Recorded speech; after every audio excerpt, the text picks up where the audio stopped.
বিজয় সন্দিকৈয়ে 1999 চনত বিল উত্থাপন কৰিলে আৰু আমিও যোৱা সময়ছোৱাত 2014 চনত সৰ্বদলীয় প্ৰতিনিধি দল প্ৰণৱ কুমাৰ গগৈ অধ্যক্ষৰ নেতৃত্বত দিল্লীলৈ অসম বিধানসভালৈ পঠাইছিলোঁ। তাত এই গোটেই কথাখিনি উল্লেখ আছে। মই ইতিমধ্যে প্ৰেছক আপোনালোকক জনাইছোঁ।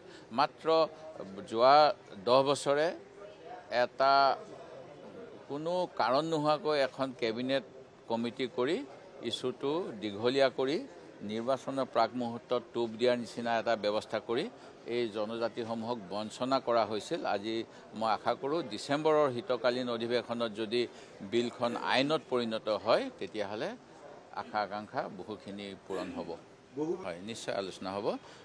বিশেষতো ইয়াত কৰিব লগা নাই, এইবিলাক সব নিৰ্বাচনী চমক আৰু সাম্প্ৰদায়িক ঘটনাবিলাকৰ কাৰণে। কাৰণ ইতিমধ্যে BNSSত বহু বিবাহ যদি কৰে 7 বছৰৰ কাৰাদণ্ড লিখাই আছে। আমি সেইখন যেতিয়া ফ'ল' কৰিব লাগে, আমি সেইখনকে আমি ৰেটিফাই কৰি দিলে হ'ল হয় আলোচনা কৰি। কিন্তু এটা যে নিৰ্বাচনৰ সময়ত মানে কিবা কিবি ইছ্যু উলিয়াব লাগে নন ইছ্যুৰ পৰা, সেইকাৰণে এইটো প্ৰচেষ্টা, তাতকৈ বিশেষ একো নহয়।